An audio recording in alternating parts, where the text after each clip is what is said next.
আল্লাহ পাকের উপর ঈমান আনলে পরে কলিজার ভিতরে দুর্জয় সাহসের সৃষ্টি হয়ে যায়, কোনো ভয় অন্তঃকরণে তার থাকে না। আল্লাহ পাক সাহায্য করেন। আর আল্লাহর উপরে ঈমান আনলে পরে রব্বুল আলামিন বলেছেন, ইয়া আইয়ুহাল্লাযীনা আমানু হাল আদুল্লুকুম আলা তিজারাতিন তুনজিকুম মিন আযাবিন আলীম। এমন একটা ব্যবসার কথা কি বলবো না যে ব্যবসায় তোমাদেরকে জাহান্নামের আযাব থেকে বাঁচায় দেবে। তার প্রথম কাজই হলো আল্লাহর প্রতি ঈমান আনা। ঈমান আনলে পরে এই সমস্ত গুণ তৈরি হয়ে যায়। আর ঈমানে সবচাইতে উপকৃত হয় সমাজের লোকেরা, রাষ্ট্রের লোকেরা, পরিবারের লোকেরা। তার কারণ হলো একজন মুমিন, একজন ব্যক্তি যখন ঈমানদার হয়, মুমিন হয়ে যায়, আল্লাহর প্রতি যখন প্রগাঢ় বিশ্বাস তার এসে যায়, তখন সেই ব্যক্তি নৈতিকতার মান তার বেড়ে যায়। জোরে বলেন সুবহানাল্লাহ। মিথ্যা বলতে সাহস পায় না, ঠকাতে সাহস পায় না, ওজনে কম দিতে সাহস পায় না, শয়তানি বদমাশি করতে সাহস পায় না। তার কারণ হলো আল্লাহ পাক বলে দিয়েছেন, মুমিন কোরআনের ভিতরে পড়েছে, ইয ইয়াতালাক্কাল মুতালাক্কিয়ানি আনিল ইয়ামিনি ওয়া আনিশ শিমালি কাঈদ। দুজন নিয়ন্ত্রণকারী ফেরেশতা তোমার ডানে এবং বামে বসে বসে তোমাকে নিয়ন্ত্রণ করছে। কোথায় যাও, কি করো, এই ফেরেশতারা বসে বসে সব দেখতেছে। মা ইয়ালফিযু মিন কাওলিন ইল্লা লাদাইহি রাকীবুন আতীদ। মানুষ এমন কোনো কথা বলে না যা ফেরেশতারা রেকর্ড না করে, সব রেকর্ড হয়ে যায়। তাই মুমিন ব্যক্তি দায়িত্বহীন কথা বলতে পারে না। মহান আল্লাহ রাব্বুল আলামিন বলেছেন, ওয়ালাকাদ খালাকনাল ইনসানা ওয়া না'লামু মা তুওয়াসবিসু বিহি নাফসু। মানুষ সৃষ্টি করেছি আমি, তার অন্তঃকরণের ভিতরে ওয়াসওয়াসা কি হয় আমি জানি। এই জন্য মুমিনেরা মনের ভিতরে কোনো খারাপ কল্পনাও করতে পারে না। খারাপ কল্পনা করলেও তার হিসাব দেওয়া লাগবে আল্লাহর কাছে। কার কাছে? ওয়াইন তুবদু মিন আনফুসিকুম আও তুখফুহু ইউহাসিবুকুম বিহিল্লাহ। আল্লাহ বলেন, মনের মধ্যে যে সব কল্পনা করো তা প্রকাশ করো আর গোপন রাখো, ওইটার হিসাব নেব আমি আল্লাহ পাক। কিয়ামতের দিন আমার কাছে হিসাব দিতে হবে। বন্ধুগণ, এই জন্য মুমিন যারা, মুমিনদের চরিত্র প্রতিষ্ঠিত হয়, মুমিনদের ধারণা থাকে যেখানেই যাই না কেন, যেখানেই বসি না কেন, সেখানেই আল্লাহ, আল্লাহ ছাড়া কোনো জায়গা নাই। আছে নাকি? আছে। আল্লাহ পাক বলেন, মা ইয়াকুনু মিন নাজওয়া সালাসাতিন ইল্লা হুয়া রাবিউহুম। তোমরা যেখানে তিনজন মিলে পরামর্শ করো, মনে রেখো তিনজন নও, ওখানে চতুর্থ সত্তা আমি রব্বুল আলামিন তোমাদের কাছে আছি। সব শুনি আর দেখি। পাঁচজন যেখানে হও সেখানে আমি ষষ্ঠ। এর থেকে যদি কম হও, এর থেকে যদি বেশিও হও, বান্দারে তুমি আছো যেখানে আমি আল্লাহ আছি সেখানে। উপায় নাই, সব জায়গায় আমি দেখতে পাচ্ছি। আল্লাহ রাব্বুল আলামিন বলেন, ওয়া হুয়া মাআহুম ইয ইউবাইতুনা মা লা ইয়ারদা মিনাল কাউল ওয়া কানা আল্লাহু বিমা তা'য়ামালুনা মুহীতা। আল্লাহ পাক বলেন, তিনি তো ঠিক সেই সময়ও তোমাদের কাছে থাকেন যখন তোমরা নিজেদের ঘরের মধ্যে বসে কোনো এক জায়গায় বসে আল্লাহর মর্জির খেলাফ পরামর্শ করো, আল্লাহ তখনও তোমাদের কাছে থাকেন। আল্লাহর ইহাতা থেকে, আল্লাহর কর্তৃত্ব থেকে বেরিয়ে যাওয়ার কোনো উপায় নাই। সুতরাং গোপনে বলেন, প্রকাশ্যে বলেন, যেভাবেই যা কিছু করা হোক না কেন, আল্লাহর কাছে আমাদের সমস্ত অপরাধগুলি ধরা হয়ে যায়। আর এটাই হচ্ছে ঈমানের সীমা পরিসীমা। তিলকা হুদুদাল্লাহ ফালা তা'তাদুহা। তিলকা হুদুদুল্লাহ, এটাই হচ্ছে আল্লাহর সীমানা। ঈমানের এই সীমারেখা বজায় রেখে ঈমানের উপরে মজবুত করে কোনো ব্যক্তি, পরিবার, সমাজ, রাষ্ট্র যদি তৈরি হয়, তাহলে সেই সমাজই শান্তি আসে, সেই সমাজই আরাম আসে, সেই রাষ্ট্র শান্তিপূর্ণ হয়, সেখানে দিন কায়েম হয়, মানুষ সুখ সমৃদ্ধি খুঁজে পায়। আল্লাহ পাকের উপর ঈমান আনলে পরে কলিজার ভিতরে দুর্জয় সাহসের সৃষ্টি হয়ে যায়, কোনো ভয় অন্তঃকরণে তার থাকে না। আল্লাহ পাক সাহায্য করেন।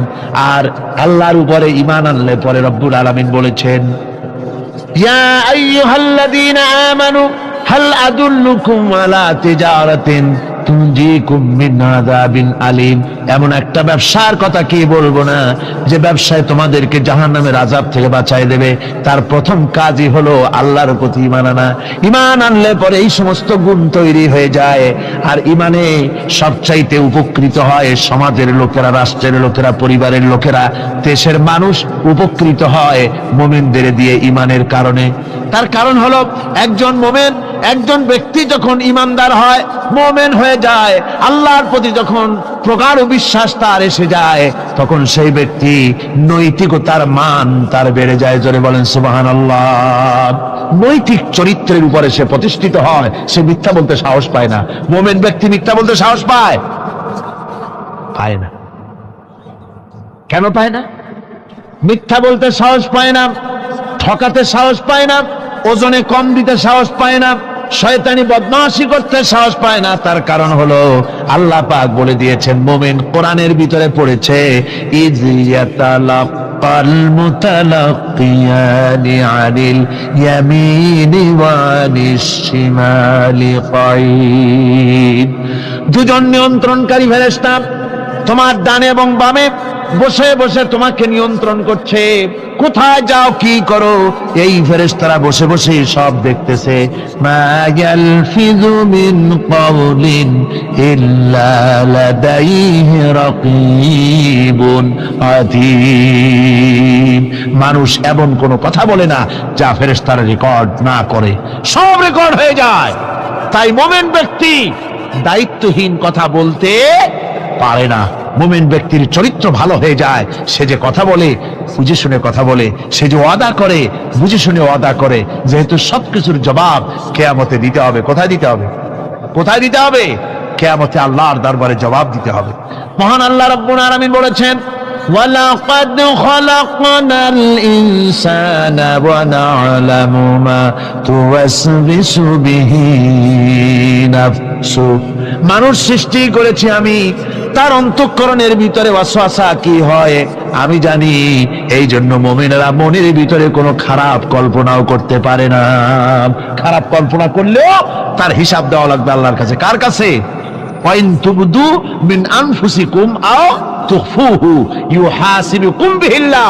আল্লাহ বলেন, মনের মধ্যে যেসব কল্পনা করো তা প্রকাশ করো আর গোপন রাখো, ওইটার হিসাব নেব আমি আল্লাহ পাক। কিয়ামতের দিন আমার কাছে হিসাব দিতে হবে। বন্ধুগণ, এই জন্য মুমিন যারা, মুমিনদের চরিত্র প্রতিষ্ঠিত হয়, মুমিনদের ধারণা থাকে যেখানেই যাই না কেন, যেখানেই বসি না কেন, সেখানেই আল্লাহ, আল্লাহ ছাড়া কোনো জায়গা নাই। আছে নাকি? আছে। আল্লাহ পাক বলেন, মা ইয়াকুনু মিন নাজওয়া সালাসাতিন ইল্লা হুয়া রাবিউহুম। তোমরা যেখানে তিনজন মিলে পরামর্শ করো, মনে রেখো তিনজন নও, ওখানে চতুর্থ সত্তা আমি রব্বুল আলামিন তোমাদের কাছে আছি। সব শুনিয়ার দেখি, পাঁচজন যেখানে হও সেখানে আমি ষষ্ঠ। এর থেকে যদি কম হও, এর থেকে যদি বেশি হও, বান্দারে তুমি আছো যেখানে আমি আল্লাহ আছি সেখানে। আলিমদেরকে, মুমিনদেরকে, যারা নাকি কালেমা পড়ে মুসলমান হয়, তাদের সকলের এই সাহস মনের মধ্যে আসা দরকার, ব্যক্তিত্ব আসা দরকার। কারো পরোয়া নাই, পরোয়া করব শুধুমাত্র আল্লাহর। রিস্কের মালিক তিনি। আল্লাহ রাব্বুল আলামিন বলেছেন, ওয়ামা মিন দাব্বাতিন ফিল আরদি ইল্লা আলাল্লাহি রিজকুহা। এই পৃথিবীর বুকে এমন কোন বিচরণশীল জীব নাই যে জীবের রিস্কের দায়িত্ব আমি আল্লাহ আমার নিজ হাতে গ্রহণ করি নাই। সব জীবের রিস্কের চাবি আমার হাতে। কার হাতে? তাহলে ভয়টা কিসের? আপনার একটা পেট, তাই নিয়ে এত চিন্তা। অথচ এই পৃথিবীতে আল্লাহ পাক বলেন অসংখ্য প্রাণী আছে যাদের কোনো সঞ্চয় নাই।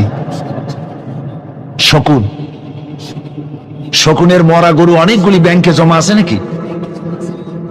কবে কোথায় একটা মরা গরু পাইছে আর খোঁজ নাই, খবর নাই। ওগুলা কি না খাইয়া মরতে দেখছেন রাস্তায় পথে ঘাটে? সুবহানাল্লাহি ওয়া বিহামদিহি। অসংখ্য প্রাণী এভাবে দুনিয়া আছে। আল্লাহ রাব্বুল আলামিন বলেন যাদের কোনো সঞ্চয় নাই, যারা কোনো সঞ্চয় করে না, এ ধরনের সাপগুলি, শিয়ালগুলি, বাঘগুলি, পাখিগুলি, জলচর প্রাণী, স্থলচর প্রাণী, আর অন্তরিক্ষে মহাশূন্যে উড়ে বেড়ায় যেসব প্রাণী, এ ধরনের শত সহস্র কোটি কোটি প্রাণী, তারা সকাল বেলায় খালি পেট নিয়ে বেরিয়ে যায়। খালি পেট নিয়ে সকাল বেলায় বেরিয়ে গেল, আবার সন্ধ্যায় যখন বাসায় ফেরে সমস্ত প্রাণীগুলির পেট আল্লাহ রব্বুল আলামিন ভরে দেন। সুবহানাল্লাহ। একটা প্রাণীও খালি পেটে বাড়ি ফেরে না। সুবহানাল্লাহ, সুবহানাল্লাহ। অথচ তাদের কিন্তু জন্ম নিয়ন্ত্রণের ব্যবস্থাও নাই। জঙ্গলে যত প্রাণী আছে, তারা কি কোনোদিন মিছিল করে এসে বলেছে বাংলাদেশ সরকার আমাদের জঙ্গলের মধ্যে কোনো খোঁজ খবর তো আপনারা রাখেন না, এখানে বাচ্চা কাচ্চা বেশি হইতেছে আর খাওয়াইতে পারি না, এবার কিছু পরিবার পরিকল্পনার ওষুধপত্র পাঠান? কোনদিন বলেছে? বলে নাই, বলবেও না। কে খাওয়ায়? আল্লাহ পাক খাওয়া, আল্লাহ পাক খাওয়া। সুতরাং আল্লাহ রাব্বুল আলামিন রিজকের মালিক, একথা বিশ্বাস করতে হবে। সেই বিশ্বাসের অর্থ এই নয় যে আপনি চুপ করে বসে থাকবেন আর ফেরেশতারা রান্না করে আপনারে রূপচাঁদা মাছ খাওয়াই দিয়ে যাবে, এরকম না।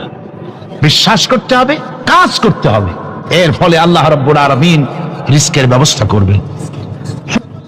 ঈমান আনার পর প্রথম যে কোয়ালিটিটা হবে, সেই কোয়ালিটি হচ্ছে পার্সোনালিটি, আত্মসম্ভ্রম, আত্মমর্যাদা।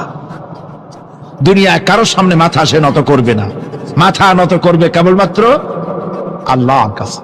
সে বিশ্বাস করবে খাইরিহি ওয়া শাররিহি মিনাল্লাহি তাআলা, ভালো মন্দ সব কার কাছ থেকে হয়? আল্লাহর কাছ থেকে হয়। সে কিছুতেই বিশ্বাস করবে না যে কোনো মাজারের কাছে গেলে, কবরের কাছে গেলে আমার তকদির পাল্টে যাবে, কোনো মোমেন তা বিশ্বাস করবে না। কথা বুঝতে পেরেছেন?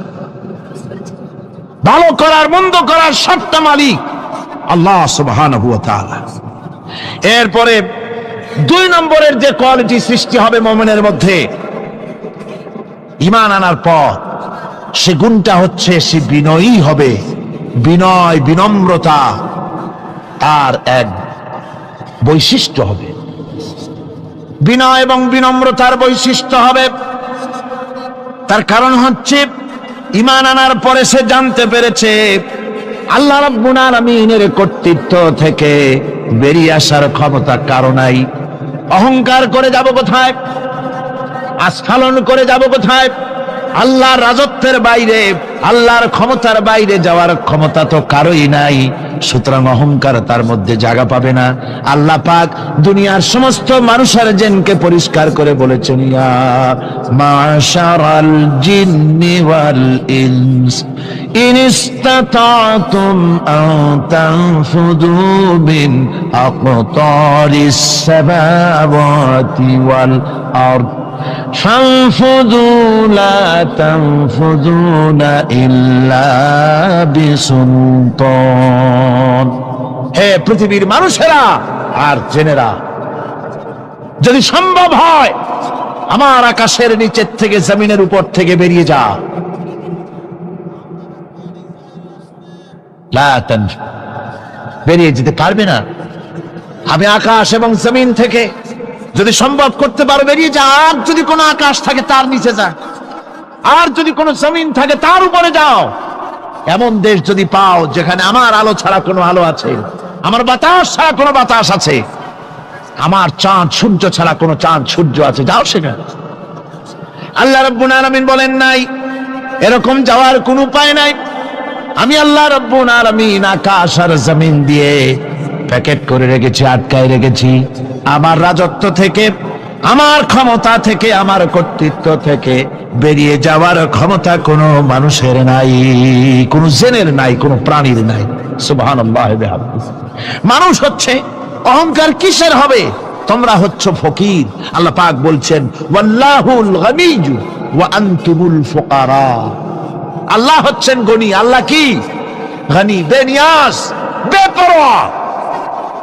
ফাআলুল লিমা ইউরিদ, যা খুশি তাই করে, কারো মুখাপেক্ষী তিনি নন।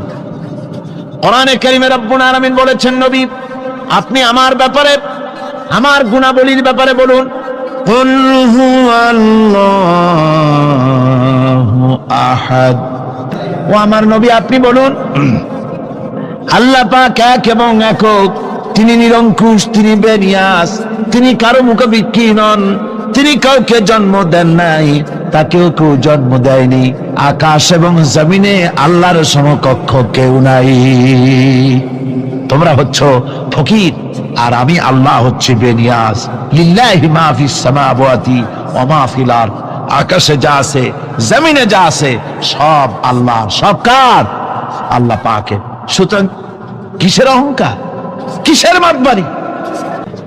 আল্লাহ রাব্বুল আলামিন বলেন, যারা নাকি মুমিন বান্দাদের বিনয় এবং বিনম্রতা তাদের মধ্যে সৃষ্টি হয়ে যাবে, তার কারণ হলো আল্লাহ পাক বলেছেন, ওয়ালা তামশি ফিল আরদি মারহান ইন্নাকা লান তাখরিকাল আরদা ওয়া লান তাবলুগাল জিবালা তুলা। ওয়ালা তামশি ফিল আরদি মারহান, আমার জমিনের উপরে অহংকার করে পা ফেলো না। তুমি কি পারবে অহংকার করে আমার জমিনটাকে বাটাই দিতে? কি বলেন, পারা যাবে? অহংকার করে জমিনের উপরে লাথি মারেন জোরে, জমিন ফাটবে? ফাটবে না, আপনার পা ছিঁড়ে যাবে। আপনি কি পারবেন অহংকার করে পাহাড়ের উচ্চতা লাফ দিয়ে ছাড়াই যেতে পারবেন? তাও পারবেন না। সুতরাং আল্লাহ পাকের উপরে ঈমান আনলে পরে তাদের মাথা এভাবে নত হয়ে যায়, অহংকার তাদের মধ্যে জায়গা পায় না। অহংকার কিসের অহংকার তোমার? মানুষ তার জন্মের কথা, কোরআনে কারীম বলে, মানুষ কি তার জন্মের কথা স্মরণ করে না? তোমার তো এমন অবস্থা ছিল, দুনিয়ায় উল্লেখযোগ্য বিষয়বস্তু হিসাবে তুমি পরিগণিত ছিলে না। তুমি হচ্ছ, তোমার জন্মের উৎস কথা হচ্ছে এক ফোঁটা নাপাক পানি, এমন নাপাক পানি যা শরীর থেকে নির্গত হলে পরে গোসল করা ওয়াজিব হয়ে যায়। এমন এক ফোঁটা নাপাক পানি যার জন্মের উৎস, তার আবার অহংকার কিসের? পৃথিবীতে অহংকার যারাই করলো আল্লাহ পাক তাদেরকে ভালো করে দেখায় দিলেন। নমরুদকে দেখায়ছেন, ফেরাউনকে দেখায়ছেন, যুগের ছোট ছোট নমরুদ ফেরাউন যেখানে যেখানে খুদে খুদে ফেরাউন হয়েছে, আল্লাহ সকলকেই দেখিয়ে দিয়েছেন। দেন নাই? দেখিয়ে দিয়েছেন। হযরত ইউনূস আলাইহিস সালাম মাছে তারে গিলে ফেলে দিল, হতাশায় তিনি হার্ট ফেল করেন নাই। মাছের পেটের মধ্যে যদি কেউ চলে যায়, বেরিয়ে যাওয়ার জন্য কোনো ব্যাকডোর আছে নাকি? পালাবার কোন রাস্তা আছে?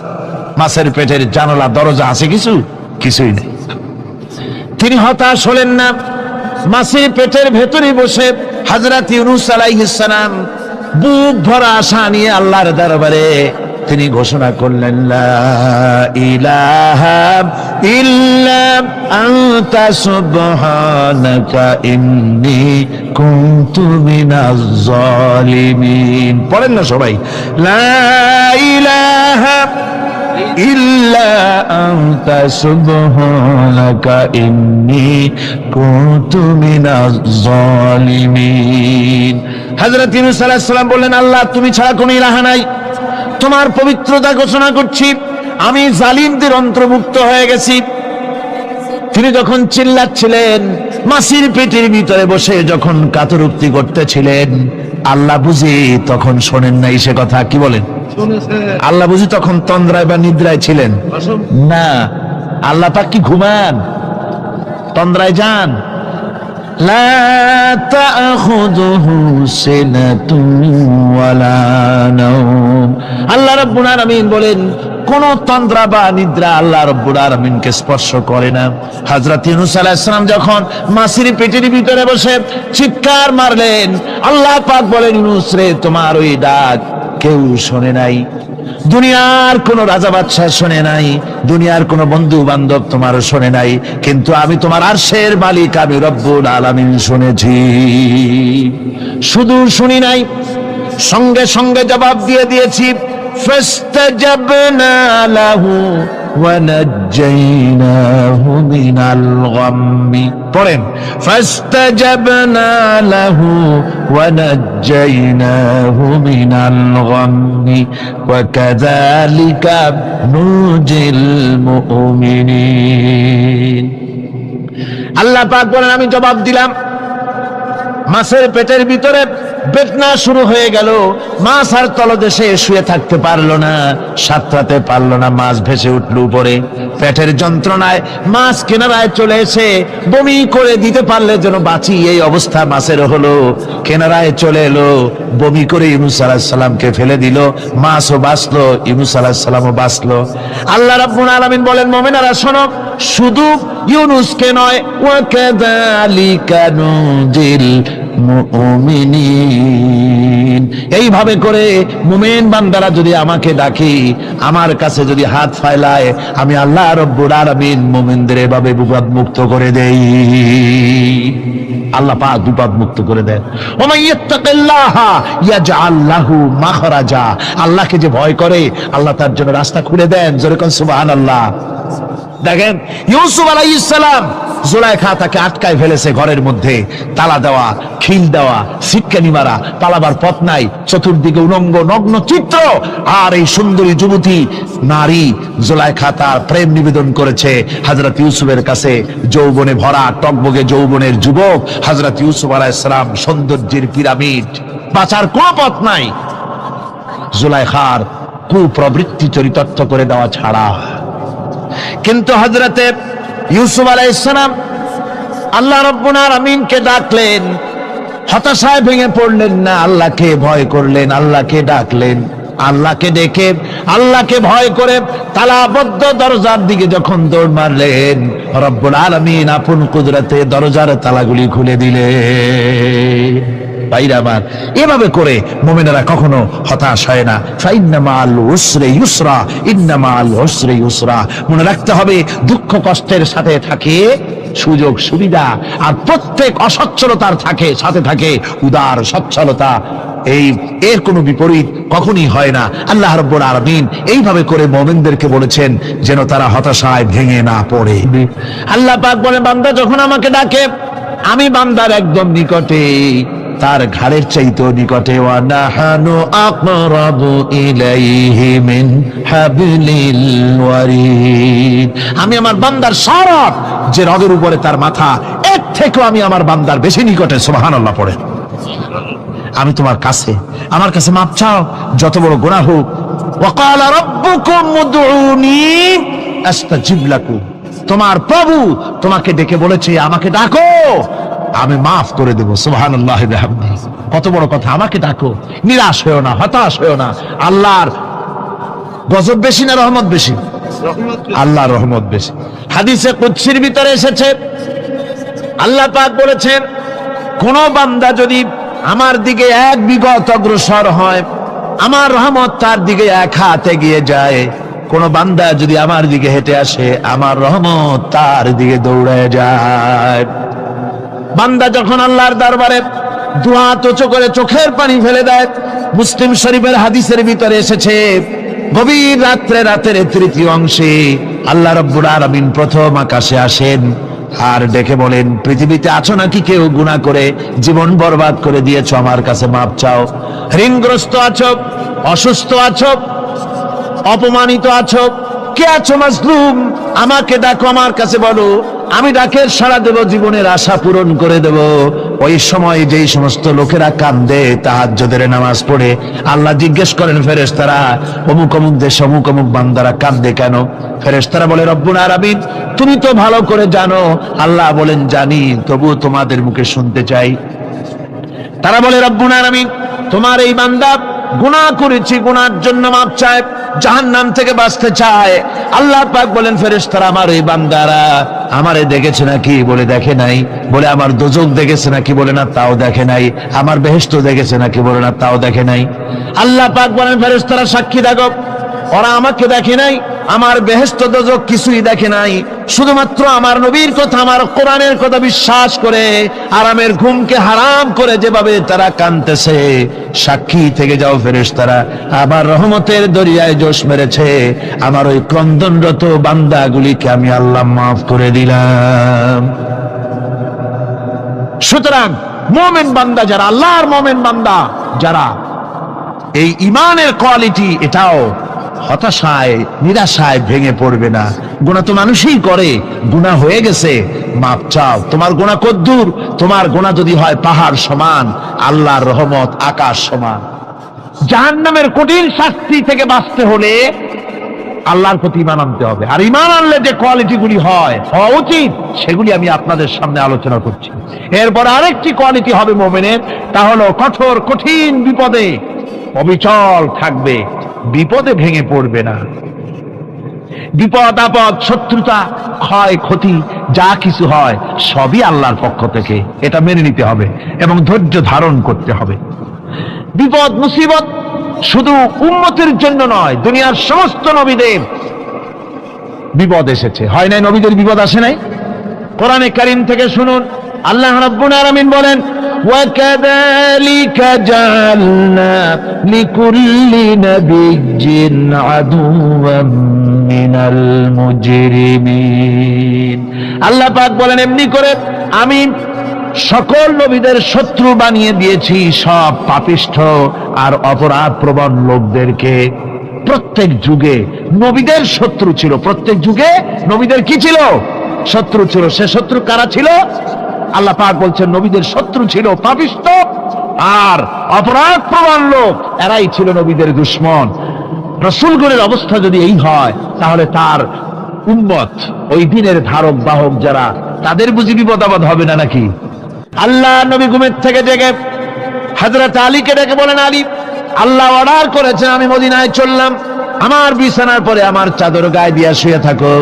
হযরত আলী বলেন, আল্লাহর হাবিব, আপনার চাদর গায়ে দিয়ে ঘুমিয়ে থাকবো, সকালবেলায় কাফির বেঈমানেরা আপনার বিছানার পরে আপনার চাদর গায়ে দেওয়া অবস্থায় আমি আলীকে তারা মুহাম্মদ মনে করবে, আর আমি আলীকে নবী মনে করে তারা তাদের তরবারি দিয়া কেটে কেটে টুকরা টুকরা করে আমারে বিদায় করে দেবে দুনিয়া থেকে।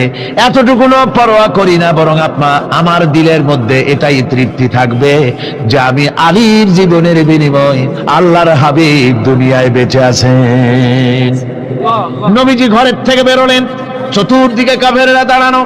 আল্লাহ নবী হাতে এক মুষ্টি বালু হাতে নিয়ে শাহ হাতের বজু পড়ে 3 বার দম করে বালুগুলো ছেড়ে দিলেন। বালিগুলি ঘরের চতুর্দিকে কাফেরদের চোখে চলে গেল। পরবর্তী সময় রব্বুল আলামিন ডেকে বলেন, নবীরে, বালি যখন নিক্ষেপ আপনি করেছিলেন, ধুলাগুলি আপনি তো শুধু নিক্ষেপ করেছিলেন, কিন্তু চতুর্দিকে কাফেরদের চোখে গেল কেমনে? একদিকে মেরেছিলেন, সেই দিকেই তো যাওয়ার কথা ছিল, চতুর্দিকের কাফেরের চোখে চোখে সেগুলো পৌঁছে গেল কেমনে? ওয়ামা রামাইতা ইদ রামাইতা ওয়ালাকিন্নাল্লাহ রামা।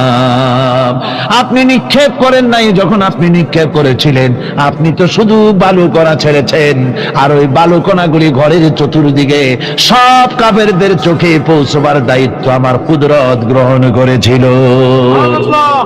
আমার ভাইয়েরা, নবীজি বিপদে, এতগুলি শত্রু তরবারি নিয়ে তিনি বিপদে ধৈর্য হারা হন নাই। আস্তে করে ঘরের থেকে বেরিয়ে হযরত আবু বকরের বাড়িতে গিয়ে হাজির। দরজায় গিয়ে আওয়াজ দিলেন, আবু বকর। অমনি দরজা খুলে গেল, লাব্বাইক ওয়া সাদাইক। হুজুর বলেন, আবু বকর রে, একটা ডাকে কেমনে সাড়া দিলে? তুমি কি ঘুমাইছিলে না? হযরত আবু বকর বলেন, হুজুর, আপনি বলেছেন আমাকে নিয়ে হিজরত করবেন, আমি মনে মনে চিন্তা করেছি, না জানি কত রাত্রে নবীজি আসেন, উঠতে যদি আমার দেরি হয়ে যায়, নবীজি যদি দরজার কাছে দাঁড়ায় দাঁড়ায় আমারে ডাকাডাকি করে, আর আমি যদি ঘুমায় থাকি, তাহলে আল্লাহর নবীর সঙ্গে বেয়াদবি হয়ে যাবে। এই মনে করে বিছানায় না ঘুমাইয়া আপনার গলার আওয়াজ শোনার জন্য এই দরজার সঙ্গে পিঠ লাগাইয়া লাগাইয়া দাঁড়াইয়া ঘুমাচ্ছিলাম। আল্লাহর নবী হযরত আবু বকরকে সঙ্গে করে নিয়ে চললেন মদিনার দিকে। উল্টা পথে রওনা করলেন, বারবার কাবা শরীফের দিকে তাকাতে লাগলেন। বুখারী শরীফে এসেছে, নবীজি বারবার কাবার দিকে তাকিয়ে বলতেছেন, রে কাবা, বড় আশা ছিল তোর কাছে থাকবো, তোর খেদমত করব, কিন্তু তোর নিষ্ঠুর সন্তানেরা তোর কাছে আমারে থাকতে দিল না রে। আল্লাহ নবী মিসফালা দিয়ে জাবালে কেদোয়ার উপর দিয়ে চলে গেলেন জাবালে সুরে। গুহার কাছে যখন গিয়েছেন, হযরত রক্ত হয়ে গেল। হযরত আবু বকর রাদিয়াল্লাহু তাআলা আনহু বলছেন, হুজুর আর উপায় নাই, দিন হয়ে গেল, এখন বুঝি ধরা পড়ে যাব, ওই গুহার মধ্যে গিয়ে আশ্রয় নেই। তবে আপনি দাঁড়ান, গুহার ভিতরেই পাহাড়িয়া গুহা, বিচ্ছু থাকতে পারে, সাপ থাকতে পারে, আমি আগে ঢুকি, যদি কোনো হিংস্র প্রাণী থাকে আমার উপর দিয়ে আঘাত হয়ে যাক, আল্লাহর নবী হেফাজতে থাকুক। হযরত আবু বকর রাদিয়াল্লাহু তাআলা আনহু গুহার ভিতরে নামলেন, নেমে গুহা সাফ করে হুজুরকে ডাকলেন। হুজুর তাশরীফ ফরমালেন গুহার মধ্যে। হুজুর বলেন, আবু বকর, হেঁটে হেঁটে কষ্ট হয়ে গেছে, তুমি বসো, তোমার উরুর উপরে মাথা রেখে আমি একটু ঘুমায়ে যাই। আল্লাহর হাবিব ঘুমায়ে গেলেন। হযরত আবু বকর লক্ষ্য করে দেখেন চতুর্দিকে অনেকগুলি গর্ত দেখা যায়। এই গর্ত থেকে সাপ আসতে পারে, বিচ্ছু আসতে পারে মনে করে নিজের গায়ের চাদর ছিঁড়ে ছিঁড়ে গর্তগুলি বন্ধ করা শুরু করে দিলেন। কয়েকটা গর্ত বন্ধ করার মতো চাদর আর নাই, পাও দিয়ে চেপে ধরলেন। এক পাহাড়িয়া বিষধর সাপ বেরোবার জন্য চেষ্টা করে বেরোবার পথ খুঁজে না পেয়ে হযরত আবু বকরের পায়ের উপরে দংশন করেছে। বিষের যন্ত্রণায় হযরত আবু বকরের চোখ থেকে পানি দরদর করে পড়ছে। রাসূলুল্লাহর ঘুম ভেঙে গেল। আল্লাহর নবী তাকিয়ে বলেন, আবু বকর, চোখে পানি কেন? বাড়ির কথা বুঝি মনে পড়ে গেছে?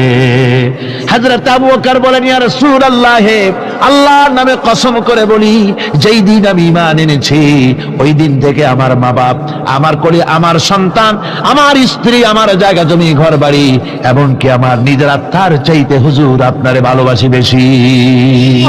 তাহলে কাঁদো কেন?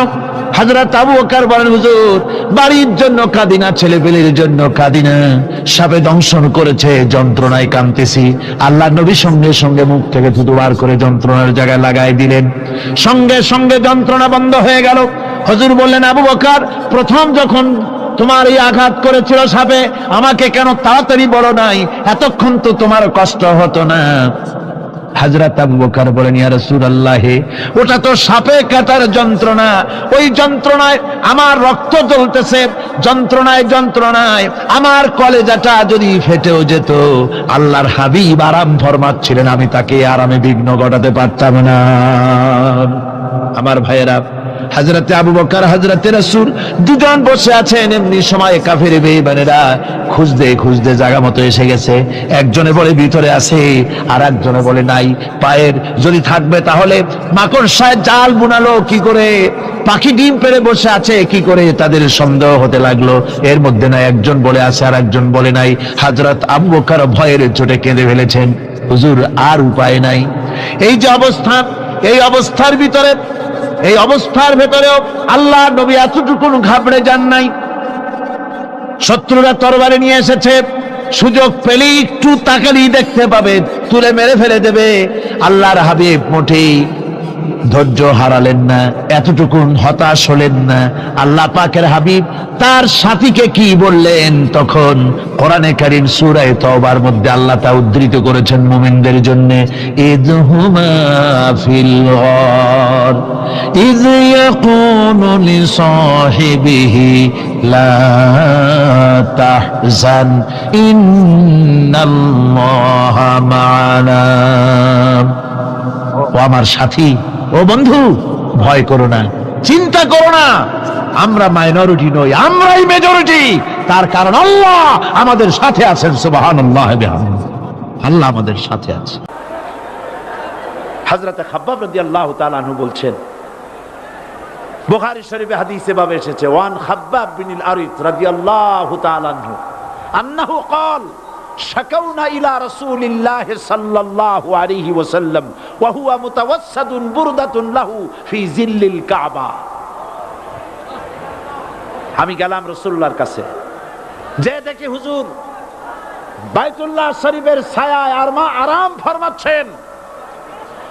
আমি কাছে গিয়ে বললাম, আলা তাস্তানসিরু লানা আলা তাদউ লানা ইয়া রাসূলুল্লাহ, হে রাসূল আপনি কি আমাদের জন্য দোয়া করবেন না? আপনি কি আমাদের জন্য আল্লাহর কাছে সাহায্য প্রার্থনা করবেন না? মার খেয়ে খেয়ে তো শেষ হয়ে গেলাম।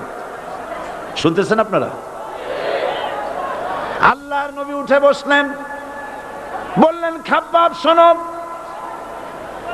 তোমাদের আগে যারা এই পৃথিবীতে এসেছিলেন দ্বীনের দাওয়াত দেওয়ার জন্য, সমকালীন রাষ্ট্র শক্তি তাদেরকে ধরতো, ফায়ুখাজুর রাজুলু ফায়ুহফারু লাহু ফিল আরদ, তার জন্য তারে ধরে নিয়া মাটির মধ্যে গর্ত করত, ফায়ুজআলু ফিহা, এরপরে সেই গর্তের ভিতরে তাকে কোমর পর্যন্ত গেড়ে দিত। সুম্মা ইউতা বিল মানশার, এরপরে করাত আনা হতো, ফায়ুদাউ আলা রাসিহি, এরপরে করাতটা মাথার উপরে রাখা হতো, ফায়ুজআলু নিসফাইন, এরপরে করাত দিয়া চিরে চিরে জীবিত মানুষটাকে দ্বিখণ্ডিত করে ফেলে দিত। মা ইয়াসুদ্দুহু যালিকা আন দীনি, এত কষ্ট দেওয়ার পরেও, এত জুলুম করার পরেও দ্বীনের দায়ীদেরকে এক চুল পরিমাণ আল্লাহর রাস্তা থেকে তারা সরাই দিতে পারে নাই। ওয়াল্লাহি, ও খাব্বাব, আমি আমার আল্লাহর নামে কসম করি। ও মুসলমান, কে কসম করতেছে? আল্লাহ রাসূল। আমি আমার আল্লাহর নামে কসম করি, ওয়াল্লাহি লা ইউতাম্মান্নাল্লাহু হাযাল আমর হাত্তা ইয়াসির রাকিবু মিন সানা ইলা হাজরামাউত। সেদিন বেশি দূরে নয়, ইয়েমেনের রাজধানী সানা থেকে শুরু করে সৌদি আরবের হাজরামাউত পর্যন্ত হাজার হাজার মাইল, এই দীর্ঘ পথে যুবতী নারী তার সৌন্দর্যের পশ্চা নিয়া, আর ধনাঢ্য ব্যক্তিরা সওদাগরেরা তাদের টাকা পয়সা নিয়া একাকে নিয়ে অথবা দলবদ্ধ ভাবে মানুষেরা যাতায়াত করবে। লা ইয়াখাফু ইল্লাল্লাহ, মানুষের মনের মধ্যে কোনো ভয় থাকবে না। এমন একটা সময় আসবে, ওয়ালাকিন্নাকুম তাস্তাজিলুন, অথচ তোমরা বড্ড তাড়াহুড়ো করছো। তাড়াহুড়ো করো না, অপেক্ষা করো, ধৈর্য ধরো, মার খাও, জেলে যাও, শহীদ হও, আল্লাহর রাজ কায়েম হবেই হবে।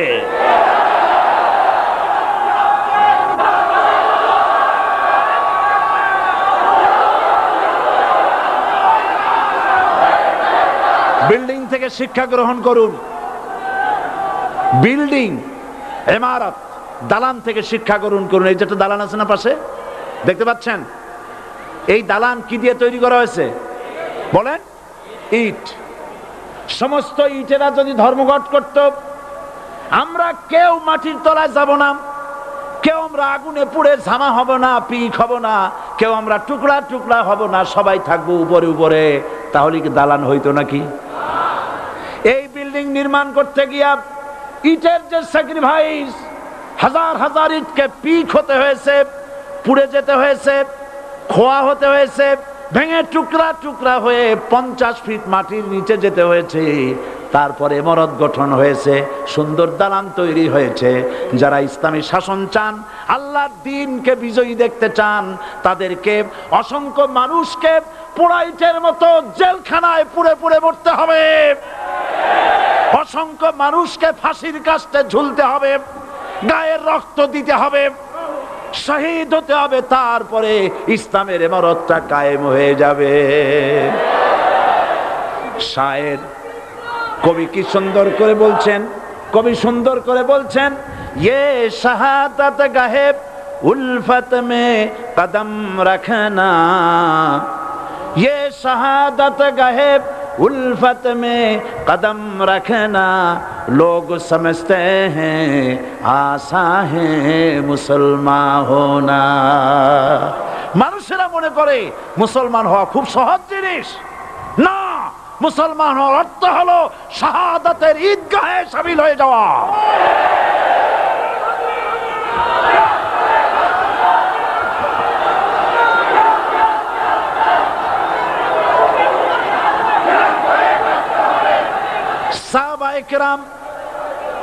সাহাবায়ে কেরাম মার খেলেন, এবার স্বয়ং আল্লাহর নবীর গায়ে হাত তুলল।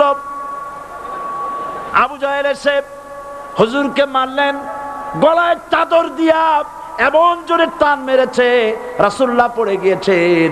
হাদিসে এসেছে হুজুরের চোখ মোবারক ঠিকরে পড়ে যেতে চেয়েছে, চেহারা মোবারক লাল হয়ে গিয়েছে, জমিনের উপরে আছাড় মেরে ফেলেছে। রাসূলের এই অবস্থা দেখে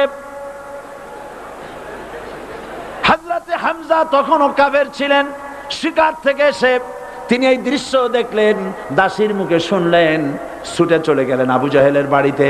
যায় বলে, আবু জাহেল রে, তুই মুহাম্মদ সাল্লাল্লাহু আলাইহি ওয়াসাল্লাম মেরেছিস, বল কেন মারলি? এমন ভালো মানুষ তো জীবনে চোখে দেখি নাই, যিনি কোনো মিথ্যা কথা বলেন না, ভালো ভালো কথা বলেন, এক আল্লাহর গোলামি করার জন্য বলেন। এই সব ভালো কথা বলার জন্যই তুই তারে মারলি নাকি? আরে আবু জাহেল, তুই কি মনে করেছিস মুহাম্মদ সাল্লাল্লাহু আলাইহি ওয়াসাল্লাম তার পিতা আব্দুল্লাহ মারা গেছে বলে মুহাম্মদ সাল্লাল্লাহু আলাইহি ওয়াসাল্লাম এতিম হয়ে গেছে মনে করেছিস নাকি? জেনে রাখ, মুহাম্মদ সাল্লাল্লাহু আলাইহি ওয়াসাল্লামের পিতা আব্দুল্লাহ মারা গেছে, কিন্তু চাচা হামজা তো মরে যায় নাই। হাতের ধনুক দিয়া এমন জোরে আঘাত মারলেন, আবু জাহেলের মাথা ফেটে রক্ত ফিনকি দিয়ে বেরিয়ে এলো। হযরতে হামজা ঘরে ফিরে এসে রাসূল করিম সাল্লাল্লাহু আলাইহি ওয়াসাল্লামের মস্তক মোবারক কোলে উঠায় নিলেন আর বললেন, বাবা, তোমাকে মেরেছে বলে আমি আবু জাহেলের মাথাটা ফাটাই দিয়ে আসছি, তুমি খুশি হও। হুজুর বলছেন, চাচা, কার মাথা ফাটাইছো এইটা বলে আমারে খুশি করতে পারবা না। হযরতে হামজা বলেন, তুমি কি হলে খুশি হবে? হুজুর বলেন, হামজা চাচা গো, আমি খুশি হব যদি একটিবার চাচা তোমার মুখে শুনতে পাই ঈমানের কালেমা। হযরতে হামজা বলেন, মুহাম্মদ সাল্লাল্লাহু আলাইহি ওয়াসাল্লাম, আমি বুঝতে পেরেছি তুমি কোনো সাধারণ মানুষ নয়। সাধারণ মানুষ হলে পরে তুমি প্রতিশোধে বিশ্বাসী হতে, খুশি হতে। প্রতিশোধে বিশ্বাসী হও নাই, তুমি অবশ্যই আল্লাহর নবী, কোনো সন্দেহ আমার নাই। তুমি সাক্ষী থাকো, আমি পড়ে নিলাম, লা ইলাহা ইল্লাল্লাহু মুহাম্মাদুর রাসূলুল্লাহ। জোরে পড়ে, লা ইলাহা ইল্লাল্লাহ।